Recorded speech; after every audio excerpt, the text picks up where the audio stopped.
시청자 여러분 안녕하셨습니까? 장군의 소리 김형철입니다. 저는 오늘 대한민국 소 예비역 장성단의 전략위원 자격으로 주간 안보 탑 이슈 코너에서 시청자 여러분을 찾아뵙게 되었습니다. 사람이 태어나서 성장하고 노쇠하여 죽음을 맞이하는 것과 마찬가지로 국가 역시 건국, 발전, 쇠퇴, 망국의 4단계를 거치는 것은 역사와 자연의 이치입니다. 사람이나 국가나 태어나는 환경은 다 각각이고 성장하는 과정 역시 각양각색입니다. 어려운 환경을 극복하여 나라를 건국했고 온 국민이 힘을 합하여 국가 발전에 힘쓴 나라가 지금 세계를 경영하고 있습니다. 바로 미국의 이야기입니다. 영국을 떠나 신대륙으로 건너간 소수의 미국인은 대륙을 차지했고 영국으로부터 독립을 쟁취했으며 남북전쟁을 통해서 나라를 재건국하였습니다. 미국의 역사는 세계 어느 나라도 흉내낼 수 없는 미국인들이 만들어낸 대서사시입니다. 71년 된 대한민국 앞으로의 역사는 어떻게 될까요? 조선과 비교해보면 그 답이 나옵니다.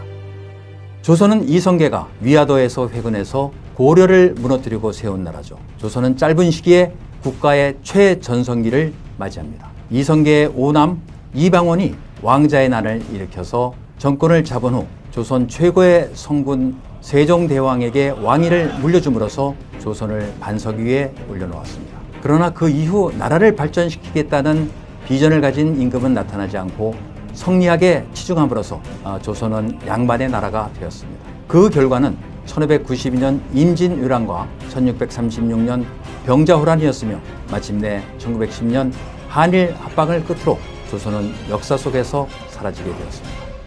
우리는 대한민국이라는 제법 괜찮은 나라에서 살고 있습니다만 대한민국이 처음부터 지금과 같은 괜찮은 모습의 나라는 아니었죠. 일본 식민지로부터 해방된 지 불과 2년이 안 돼서 6.25 전쟁의 참화를 겪어야 했습니다. 그러나 그 어려운 시기를 극복할 수 있었던 것은 자유민주주의와 국가 발전이라는 뚜렷한 목표를 가진 국가 지도자와 국민이 온 힘을 합쳤기 때문이었겠죠. 그런데 지금 문재인 정권은 고려 연방제를 목표로 역사의 수레바퀴를 거꾸로 돌리려고 하고 있습니다. 그는 임진왜란을 막지 못한 선조, 병자호란을 자초한 인족, 그리고 국권을 일본의 송두리째 갖다 바친 보정의 무능력을 한꺼번에 갖춘 무능력한 지도자입니다. 지금부터 그의 무능력에 대해서 알아보도록 하겠습니다. 우선 선조는 임진왜란이 발발하자 왜군의 진격 속도보다 더 빠른 속도로 피난을 떠납니다. 그래서 평양과 의주로 도망갔는데 의주에서도 불안했던지 중국으로 내부, 즉 망명을 하려고 시도했습니다.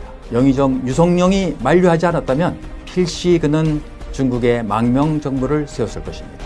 조선은 이순신 장군과 의병 그리고 명나라의 원군의 도움으로 간신히 나라를 보존할 수 있었습니다. 선조에게는 분명 임진왜란을 막을 수 있는 기회가 있었습니다. 바로 1590년 일본으로 보낸 통신사의 보고가 그것이었죠. 통신사의 정사 황윤기는 전쟁의 위험성을 알렸지만 선조는 부사 김석일의 말을 믿고 전쟁 대비에 소홀했습니다. 또한 당시 일본에서 보내온 두정의 조청을 받고도 그에 대한 대비가 소홀했었습니다. 왜 그랬을까요? 당시 조선은 200년 이상의 평화가 이어져 문치에 치중하면서 국방에 소홀했습니다. 전쟁을 준비하는 것 그 자체가 선조에게는 힘들고 귀찮은 일이었을 겁니다. 바로 지금 대한민국에서 벌어지고 있는 일본과의 갈등이 문재인 정권의 무능력을 보여주는 대표적인 사례입니다. 문재인은 취임 초부터 일본과 각을 세웁니다. 아베 수상과의 첫 전화통화에서 박근혜 정부가 어렵게 만들어 놓은 위안부 합의를 없던 것으로 하였고 김용공 배상 대법원 판결에 대하여 아무런 조치도 취하지 않았습니다. 마치 삼권 분립을 존중하는 민주주의의 화신인 것처럼 말입니다. 그러나 대법원 판결에 대해서 아무런 조치도 취하지 않음으로써 그는 일본의 무역 제재와 일본의 화이트리스트에서 한국을 제외하는 그런 조치를 불러일으켰습니다. 그리고는 이순신의 12척배, 의병, 죽창가 등으로 선동하면서 국민과 국가를 어려움 속으로 몰아넣고 있습니다. 그리고 급기야는 한일 지소미아 파기 결정을 함으로써 한미 동맹까지도 위태롭게 만들고 있습니다. 어쩌면 문재인 정권의 진정한 목표가 한미 동맹의 파기가 아닌가 하는 의심을 갖게 하는 대목입니다. 그렇지 않고서는 지소미아 파기 결정에 유감을 표하는 미국 정부의 태도에 불만을 가지고 주한 미국 대사를 외교부로 초치해서 항의하는 외교적 결례를 범할 수는 없기 때문입니다. 만일 문재인이 한미 동맹의 파기를 목표로 지소미아 종료를 결정했다면 이는 배임 행위이자 여적죄에 해당하는 것으로서 탄핵의 대상이 되어야 한다고 생각합니다. 다음은 병자호란을 불러일으켰고 종국에는 삼전도에서 굴욕을 당한 인조에 관한 이야기입니다. 사실 임진왜란 당시 선조가 피난을 가는 동안 세자 광해군은 분조를 차려서 전국 각지를 돌면서 의병활동을 독려하고 민심을 수습하는 등 지도자로서의 면모를 충분히 보여주었습니다. 선조의 뒤를 이어 임금의 자리에 오른 광해군은 명나라와 후금 사이에서 균형 외교를 통해 국익을 도모했고 대동법으로 세제를 개편했으며 동의보감을 발간하는 등 연유왕 못지않게 내치와 외치에 충실한 왕이었습니다. 그러나 광해군의 균형 외교를 못마땅하게 여긴 세력들은 임목대비를 폐위하고 배달한 아우 영창대군을 죽이게 만든 광해군을 폐모살제라는 명분으로 인조 반정을 일으켜 광해군을 폐위시키고 인조를 새 임금으로 세웠습니다.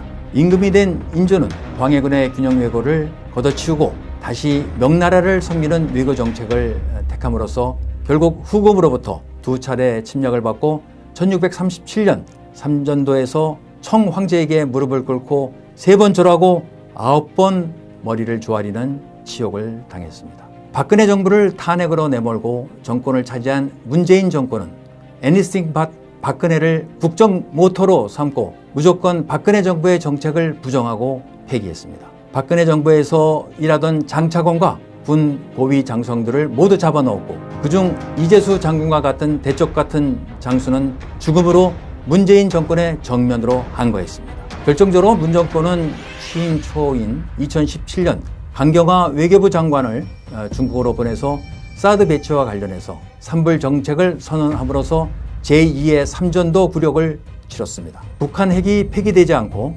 오히려 더욱 성능이 향상되고 있는 현 상황에서 이러한 선언이 얼마나 국익에 반하며 얼마나 국가 자존심에 상처를 준 것인지 국민 여러분은 아셔야 됩니다.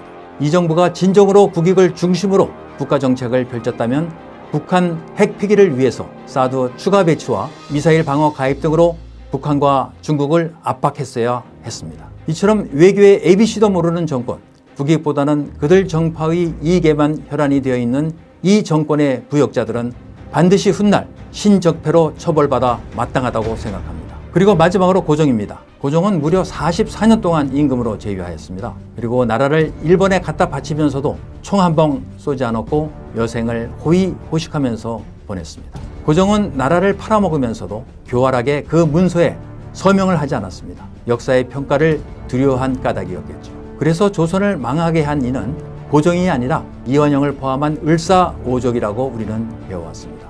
그러나 이것은 명백한 오류입니다. 어찌 임금이 한나라의 가장 중요한 의사결정인 국가 사망을 선고하는 책임으로부터 자유로울 수 있겠습니까?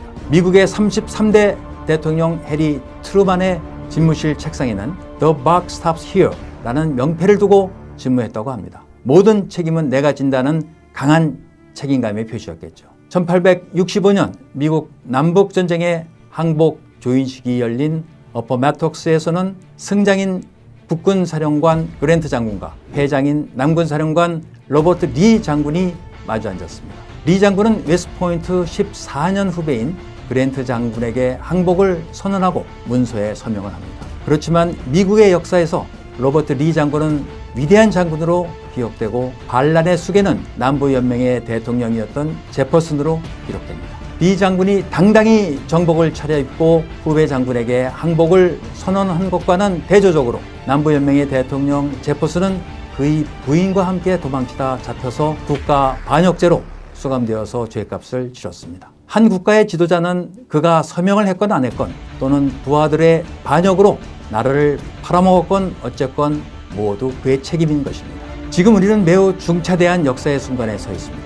문재인 정권은 취임 후 매우 치밀한 계획에 따라 국가 안보를 하나씩 파괴해 나가고 있는 중입니다. 군 고위층 망신 주기부터 시작해서 군 기강을 허물고 9.19 남북 군사 합의를 통해서 우리 군사력을 스스로 무장 해제시키면서 북한에게는 핵과 신형 무기를 마음 놓고 개발할 수 있는 기회를 주고 있기 때문입니다. 지소미아 파기에 이어서 앞으로 전시작전 통제권 전환을 밀어붙이고 주한미군 분담금 협상에 협조하지 않음으로써 주한미군 규모를 줄이고 궁극적으로는 주한미군을 철수시키려고 할 것입니다. 평화는 군사력이 아닌 대화에서 나온다. 이런 말을 어떻게 군 통수권자가 입에 올릴 수 있겠습니까? 베트남 공산화의 희열을 느낀다고 했던 문재인, 김원봉에게 최고 훈장을 달아드리고 싶다고 했던 문재인, 가장 반미주의자인 문정인을 주미 대사로 임명하려고 했던 문재인이 지금 대한민국을 파국의 길로 이끌고 있습니다. 주한미군이 철수한 후 보이스카우트로 전락한 국군이 지키는 대한민국에 대해 핵으로 무장한 북한이 대남 전면전을 감행한다면 어떻게 할 것인지 대통령에게 묻습니다. 그때도 전쟁보다는 평화를 택할 것입니까? 그래서 굴욕적인 항복을 함으로써 5천만 대한민국 국민 중 절반 이상을 죽음으로 몰아넣을 킬링 필드를 이 땅에 만들 것인지 묻지 않을 수가 없습니다. 예비역 장성들이 성우회라는 정상적인 조직을 놔두고 대한민국 수호 예비역 장성단을 결성한 것은 건국 71년 만에 처음 있는 일입니다. 현재의 안보 상황은 건국 후 가장 위태로운 반면 국민과 군의 위기에 대한 대비와 인식은 바닥을 치고 있습니다. 예비역 군인들은 나라가 쓰러져 보트 피플이 되어서 그때 행동하지 않은 것을 후회하지 않으려고 지금 목숨을 건 투쟁을 하고 있습니다. 물론 여기에 동조하지 않는 분들도 있으리라고 봅니다. 1910년 한일 합방 때에도 그처럼 안이하게 생각한 국민들이 아마 태반이었을 겁니다. 일본에 빼앗긴 나라는 되찾을 수 있었습니다. 그러나 북한 공산주의자들에게 나라를 빼앗긴다면 우리는 김일성, 김정일 민족이 되어서 김정은의 영도하에 자유를 빼앗긴 짐승 같은 삶을 살아야 합니다. 평화를 위해 전쟁을 포기하고 굴복을 선택한다면 살아도 이미 죽은 것이나 마찬가지입니다. 이제 우리는 자유냐 노예냐 선택의 기로에 서 있습니다. 자유대한민국의 국민은 힘차게 외쳐야 합니다. 자유 아니면 죽음을 달라고. 그 맨 앞에 대한민국 수호 예비역 장성단이 서 있겠습니다.